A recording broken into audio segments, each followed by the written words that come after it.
house for some reason. Not sure why, but yeah, like do that as well.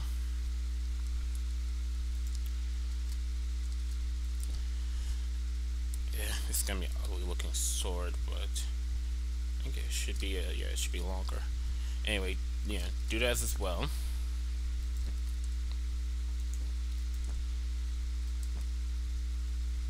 Um, so they can see like, oh, you have been applying, you've been doing something, and then like 16 and 90 days later, when they send that rejection, let them see that rejection. You know what, Fred? Like, just some ghetto community. And you know what, for like, let them just keep seeing that. Like, you just keep applying to these places, and like 60 to 90 days later, they keep sending out these rejection, and like, let your parents just see those rejection letters, and then like, if they dare try to say anything, just just call them out as being heartless. All right, because it's like nobody can deal with that. You can't just go and take rejection after rejection after rejection. It's not something anyone can deal with because we're just not used to it. It's not something we're trained to deal with at school, to be rejected over and over again. And what's worse about it is that, like, this looks a bit funny.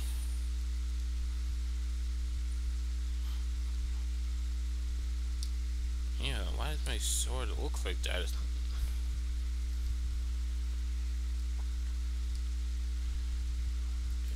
Maybe because I put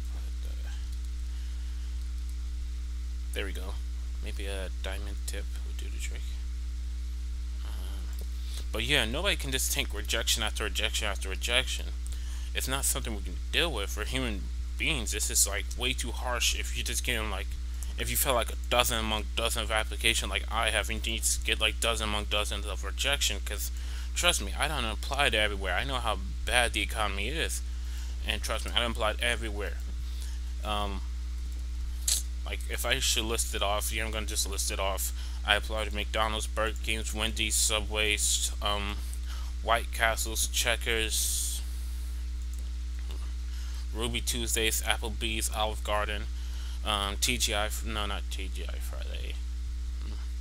Well, there's no TGI Friday around here. I applied to Walmart, Best Buy, Staples, Targets, Home Depot, Office Depot.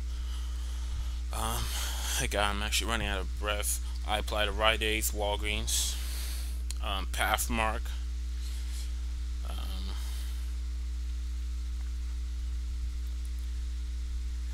sorry, a little bit teary eyes, AutoZones, Advanced Auto Parts, Radio Shacks, GameStop. Oh God, I'm making myself depressed actually.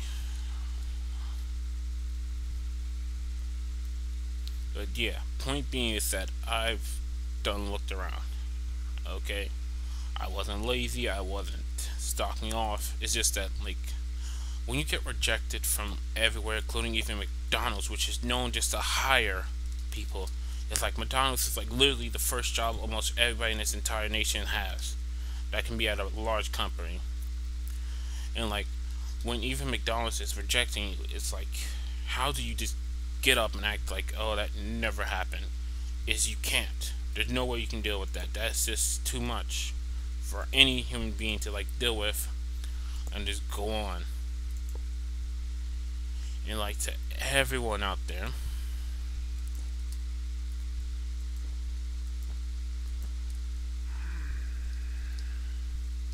yeah, and to all you parents out there that going and calling your child lazy, we're not lazy.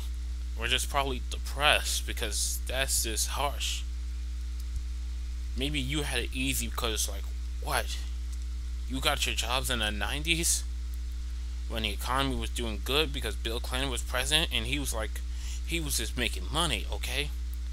When Bill Clinton was president, we had a surplus of money. Bill Clinton knew what to do to make this economy the best economy that it can be. Alright? We didn't have an idiot in office that you guys elected who just went when it cost a war for I don't know what reason, spent billions of dollars instead of, just like giving up and realized we can't afford this war. But no, his ego was like, no, I'm gonna keep this war up. I'm gonna keep going. I'm gonna keep spending money, billions among billions of dollars, putting us in trillions of debt. It was like, in the end, I feel like the terrorists won because right now we're in a horrible state where we might not even recover.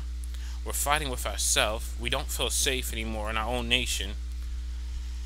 And like, whose fault is that? It's not our fault. We couldn't even vote at the time. Parents the one who voted. They made this economy horrible, and now they're over here saying kids are lazy, they don't want to get a job, or they're scared to get a job. We're not scared. It's just that it's too much to deal with. Okay? Parents who have their jobs know that one, they will never quit their jobs. Nobody's scared of quitting their job. Okay? Because you quit your job right now, I can guarantee you, even if you have like 10 years of experience, you ain't gonna find no other job that easy.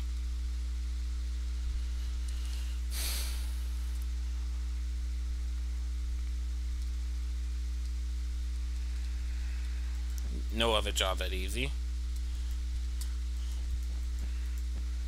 And it's like, if you're too afraid to quit your job, why the heck are you saying your kid is scared to find a job? Okay, we're not scared. We want a job. We want to get out of your apartment so we can have our own place and do whatever the heck we want. Well, some of us might be scared because we might have to take on responsibilities we're not used to. But there's nobody who's like just crapping their pants of a job. Nobody is. It's just that we can't find one. Alright? Especially if you're a black male. I'm just going to say it now. If you're a black male, or if you're an aged female, then you know how hard it is to find a job. Because most places that are hiring, they're looking for young females. Okay? They're looking for young females. That's all I'm going to say. Why they want a young female? Because a young female looks nice. They want eye candy. If you're going to spend hours and hours working for mediocre pay, you want somebody you can just look at and probably just have an erection or whatever. They're not going to hire males. Alright? They want females. They want eye candy. They're not going to hire black males because a lot of black males aren't doing what they have to do.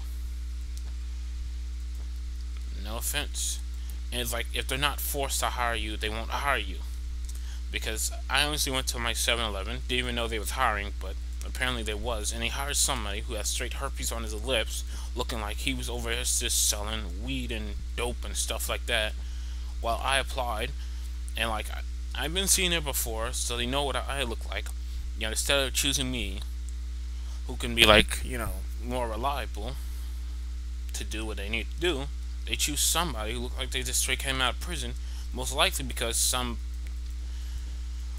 warrant officer, patrol officer said this person needs a job, you give them a job, and most likely they're getting some type of money from hiring somebody who probably was evicted with a criminal record than somebody who doesn't have a criminal record.